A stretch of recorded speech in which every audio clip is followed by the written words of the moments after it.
think they hired something like 17,000 people the year I joined. I mean, it was crazy. Sustainability is a space that moves and evolves so quickly. There are constantly changes. It's really important, I think, to reflect that and pivot and evolve. Sustainability isn't a project for Selfridges anymore. It never was. All of these luxury brands have got makeup lines at those lower price points to attract a different customer into their brand. I don't think secondhand is any different.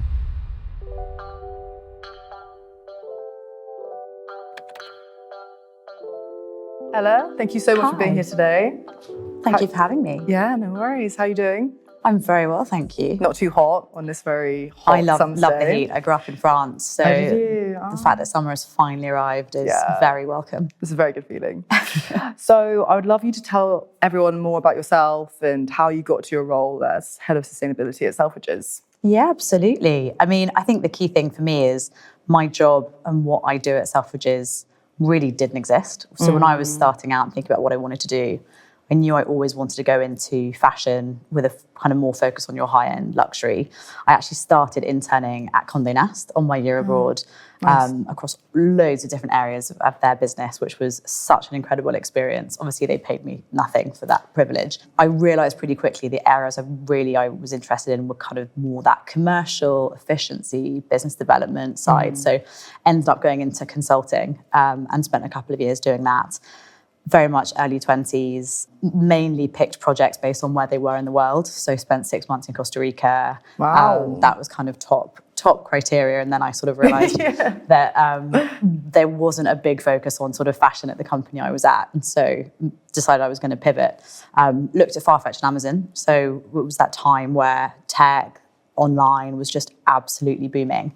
And it really felt like the place to be. So moved to Amazon and spent 5 years there, which was amazing. Nice. And very much started not doing fashion. So I think they hired something like 17,000 people the year I joined. I mean, it was crazy.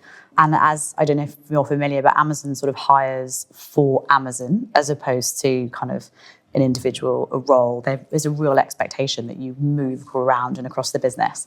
So I was going to go into sort of a shoes role and they were like, oh yeah, that's gone. But there's this other thing we'll think you'll love. It's all under NDA. We can't tell you anything about it, but it'll be great. And I thought, yeah, fine. How bad can it be? Yeah. And it was Amazon Business, which is and has been now one of their fastest growing businesses ever. And I spent quite a few years in there. In all parts of it, developing kind of new markets, new propositions. Nice. Ended up leading PPE sourcing for Amazon during the first pandemic, which is, again, totally unrelated to, and at that time, I guess, still flirting with fashion roles as they came up, but really started to fall out of love with the consumption, the ethics behind it, the way things were being made, and the impact. And so when a role came up in their private brands team to set up a more sustainable brand, it felt like the perfect kind of segue that I'd been looking for. So it was then part of the team that set up a brand called Amazon Aware, where everything had to be kind of material certified and all those sorts of things. And it was a big global launch, which is also the first time they'd launched a brand both in the US and in Europe. Was that part of Amazon Fashion then? Within that? Yeah, part of Amazon Fashion's private brands team. So at the time when I was there, they had 18 or 20 brands. They've obviously, reviewed that strategy as the years have gone on. Yeah.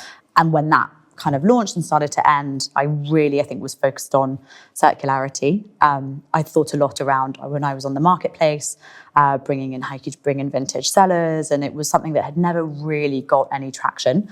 It has obviously now. You look at Amazon with Huey and all the amazing stuff that they're doing, which is fantastic.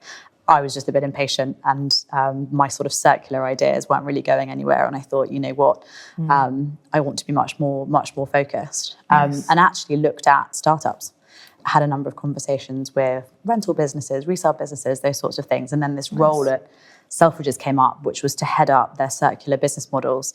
And it was just before Selfridges announced the target of 45% of transactions coming from circular by 2030. And they were like, we want someone to come in and build this strategy, build this team, scale up all of these models that we've been trying for the last couple of years.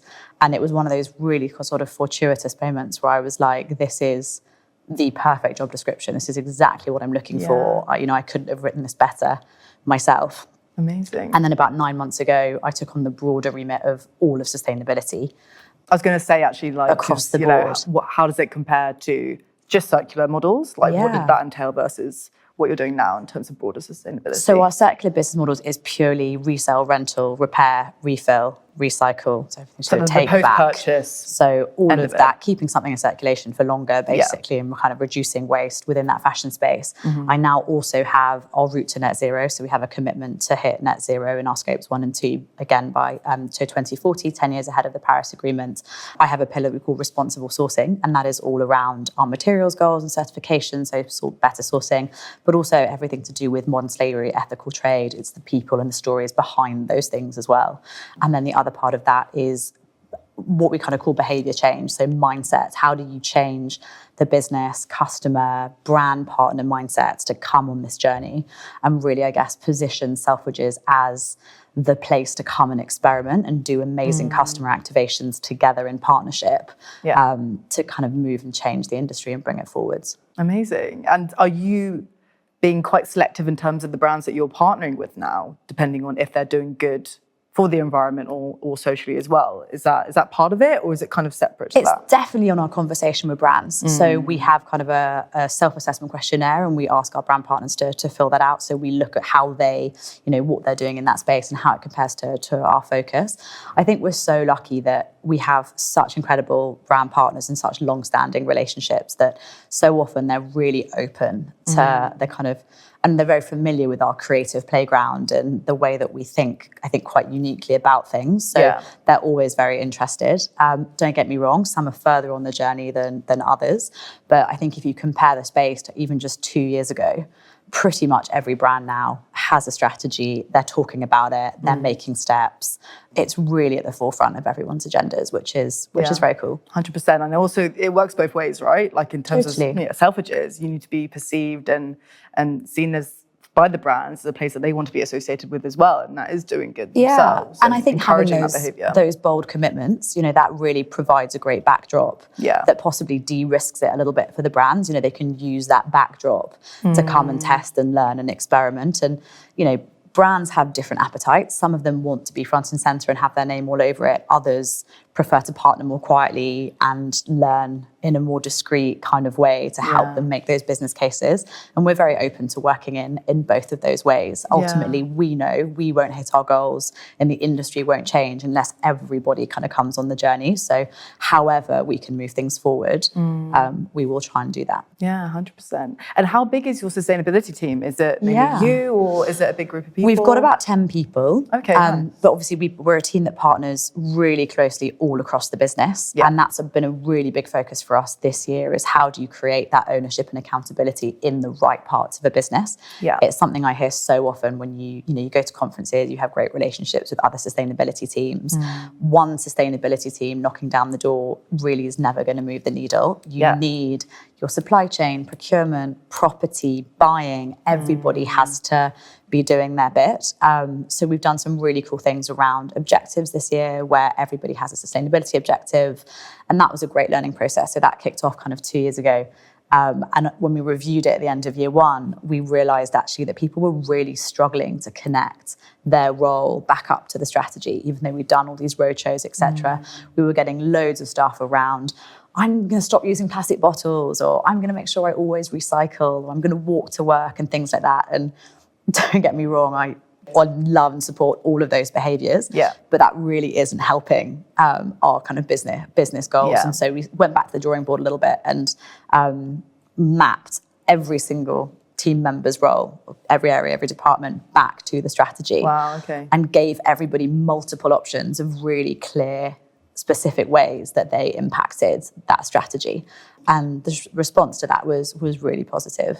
Nice. And so hopefully we'll really see that collective movement. 100%, because I think it's so hard when the companies are trying to do their best. They're hiring a sustainability manager or a director, and then they have that part of the business, but it's not filtered through into the rest of the departments of the different areas of the business. And I'm like, how are they going to have the authority to drive change over the other elements of the business and what their objectives are? So and the real challenge there is, teams are really busy. People work really hard, and like, Selfridges, like many other places, there is so much on all the time. And so our job is also thinking about how do we make it as easy, seamless for teams? How do we make it not loads of extra work, one more thing they have to do and remember? How do we really integrate it and show that it's just part of our BAU, it's not much additional effort, if any additional effort at all? That's really important, I think. No, that's great. That's really good. And how has Selfridge's sustainability agenda evolved over the last 5 years? Do you think 5 years? I mean, probably going more? back longer. Really? I think Selfridges is quite unique in terms of they have such a strong history of what we sort of internally call retail activism.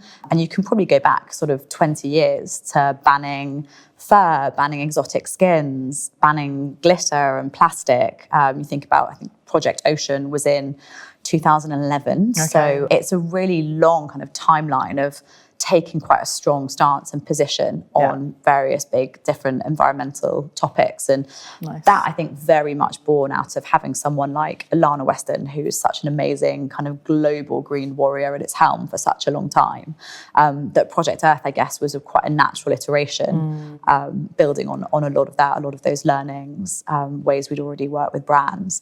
So that was launched in 2020.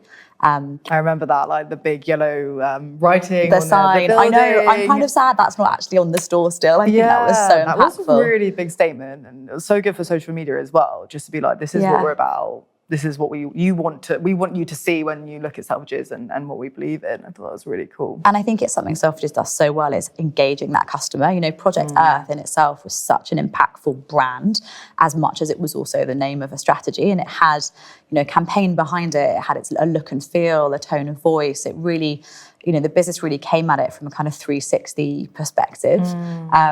It's something actually, again, as we think about how it evolves, that over the last 12 months, we've actually been doing a lot of thinking about what the iteration of that is. Sustainability is a space that moves and evolves so quickly. There are constantly changes. A few years ago, everybody was holding up the Higg Index as kind of this standard, and that kind of got put to the side. This year, BCI has been under the microscope. So it's really important, I think, to reflect that and pivot and evolve. So we've been doing lots of thinking about how we present sustainability, thinking about what customers care about now. And so expect to see a few changes there over kind of the next few months, and really reflecting, I think, the fact that sustainability isn't a project for Selfridges anymore. It never was, but it's really such a fundamental part of that brand identity that how we then reflect that in that external messaging is going to be really important. Yeah, that's really interesting.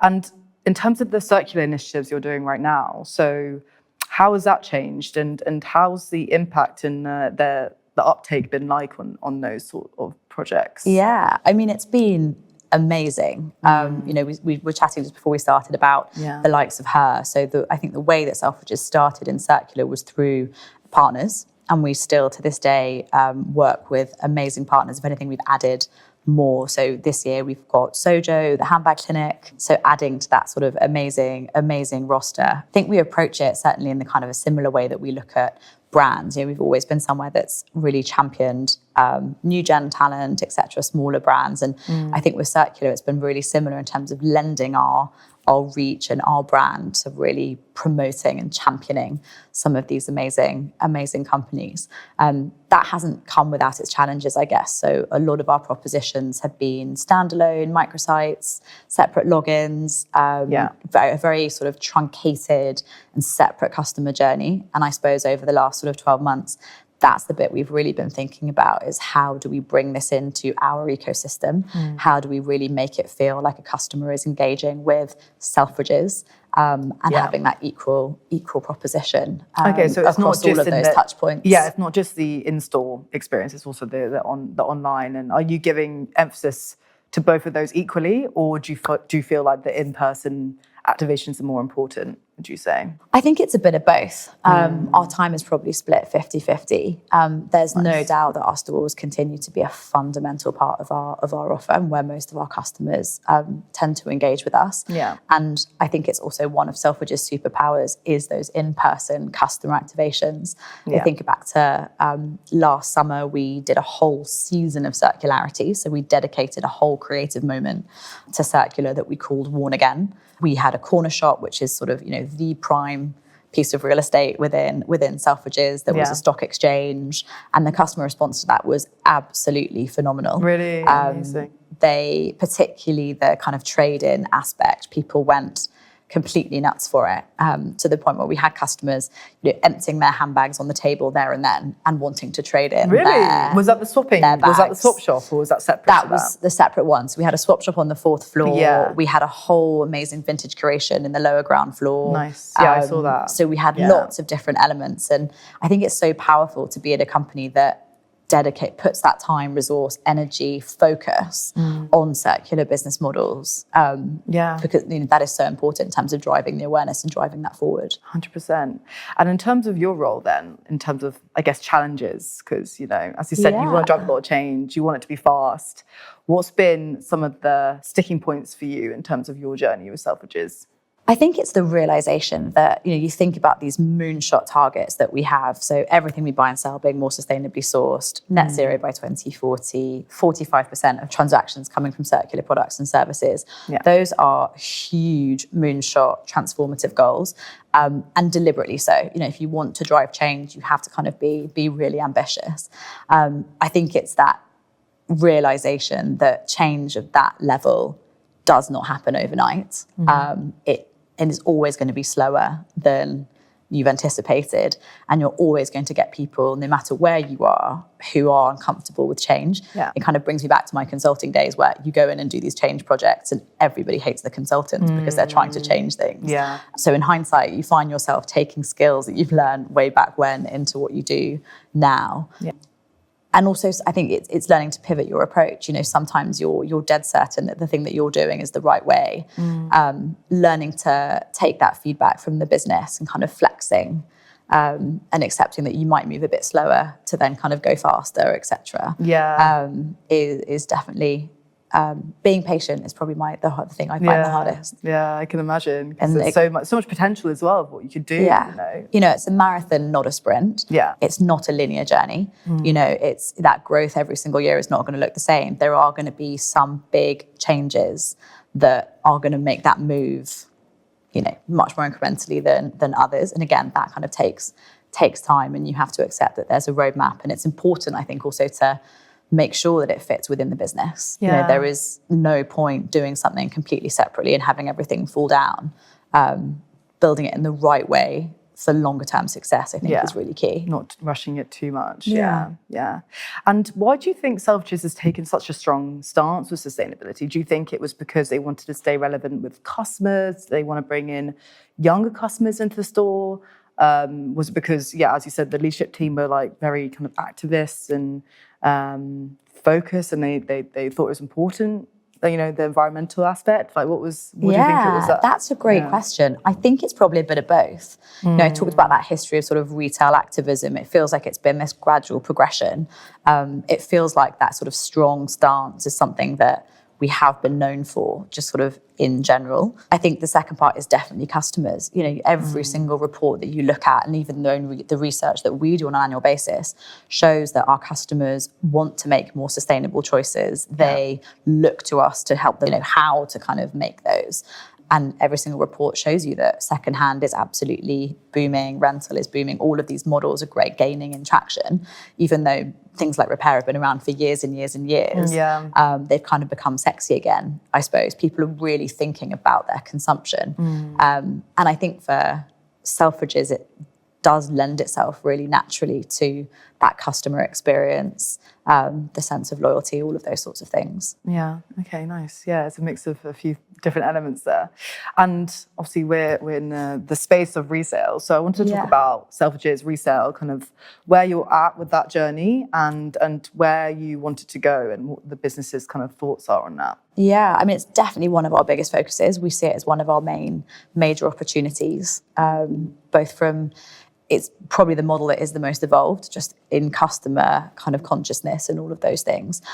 This year, we've taken some really big steps to, I guess, grow our resale presence in all of our stores. So we've invested really heavily in these fantastic destinations in our accessories halls. So thinking about the look, the feel, making them feel really elevated, having a fantastic selection of products, etc. And we've done that in all of our stores, so not just Oxford Street. And again, really important to reflect that in our regional, with our regional stores as well. Is that a consignment model then, or how are you getting those pieces? Or is it like archive pieces from the brands? Or it's a mixture. So we have a team now that are behind sourcing that product. And again, we work with some really fantastic partners kind of across that spectrum. And if you think about resale, the customer motivation for resale is different. So we have an ethos at Selfridges, which is everyone is welcome. And as we think about building our circular models, that is something that we really spend a lot of time thinking about, those different customers, the different rationales and motivations for them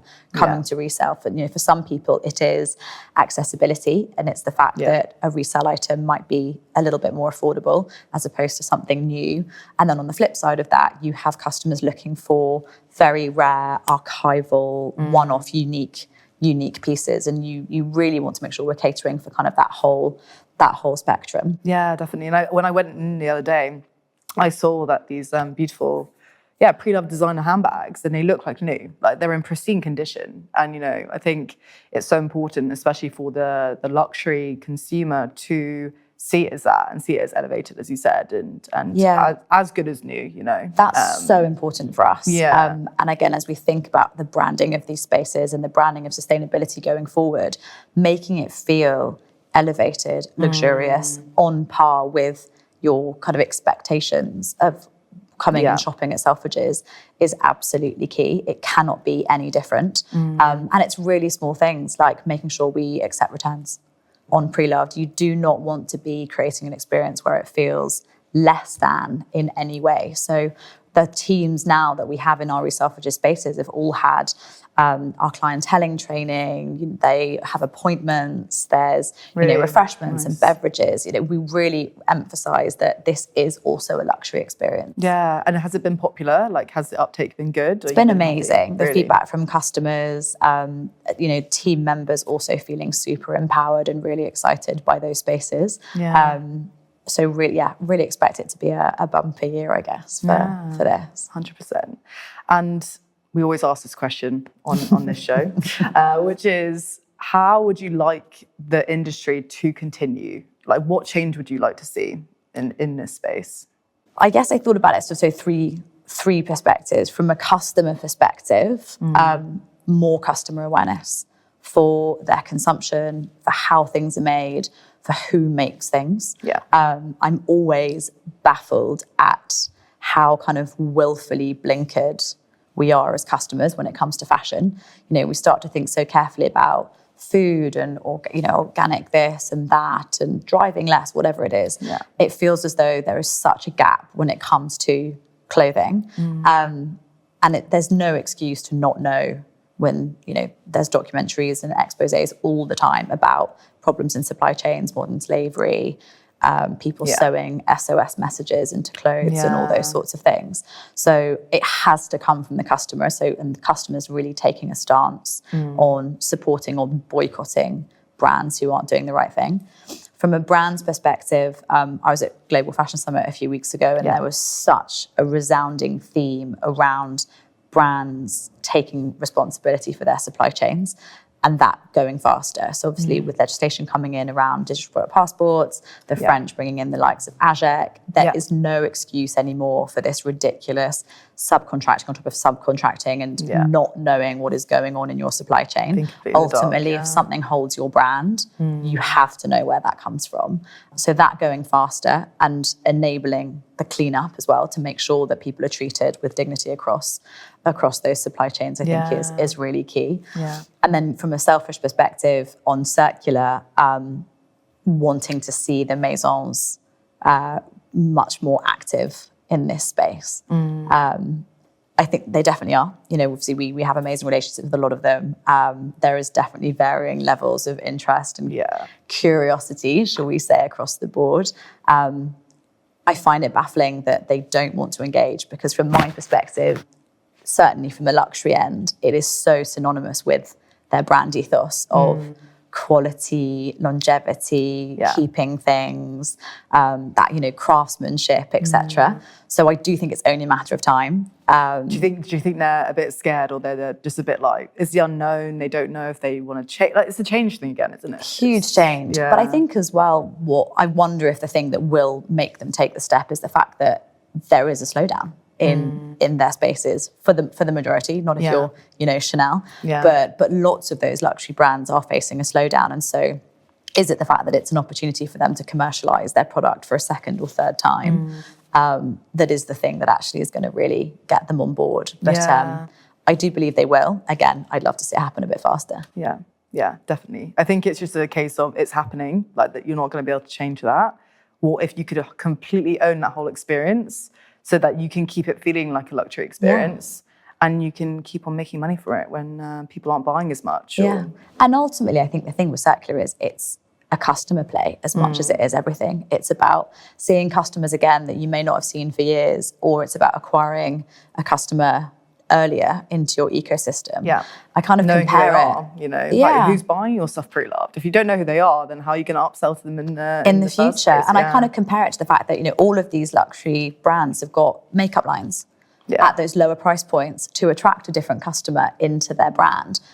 I don't think secondhand is any different. No. Yeah, you're so right. It's a new category. Yeah. Basically. Yeah, completely agree.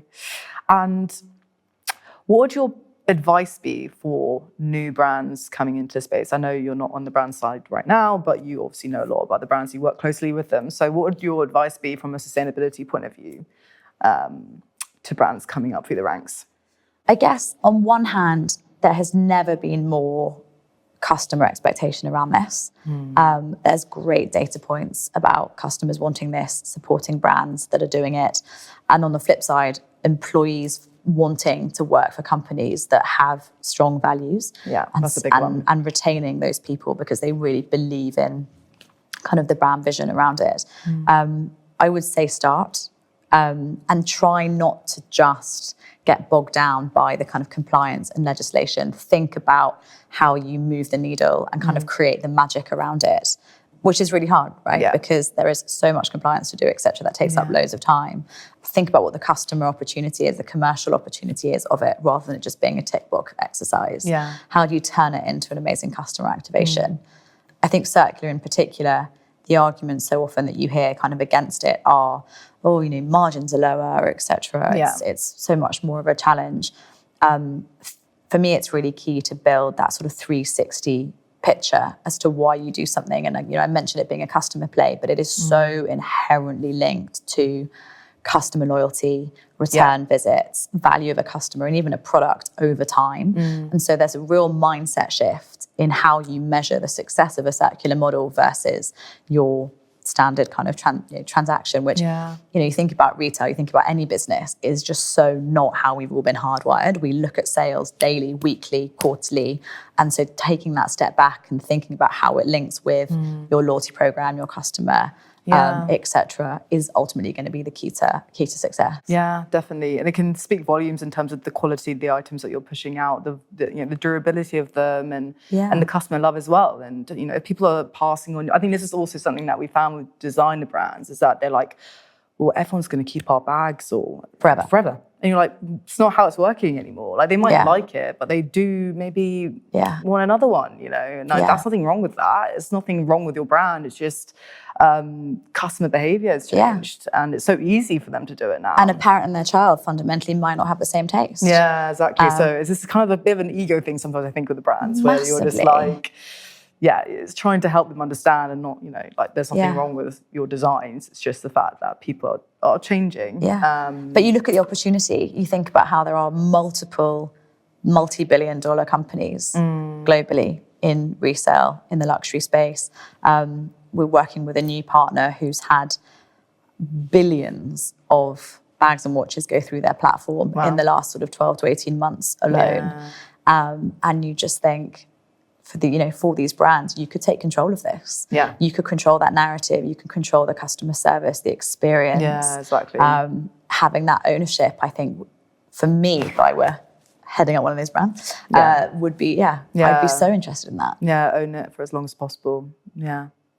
Well, thank you so much, Ella. This has been a really great pleasure. convo. Thank you for having me. And I just love talking to someone like you who's so on board with circularity and knows so much about it as well. So it's been really great. So thanks so much. Thank you.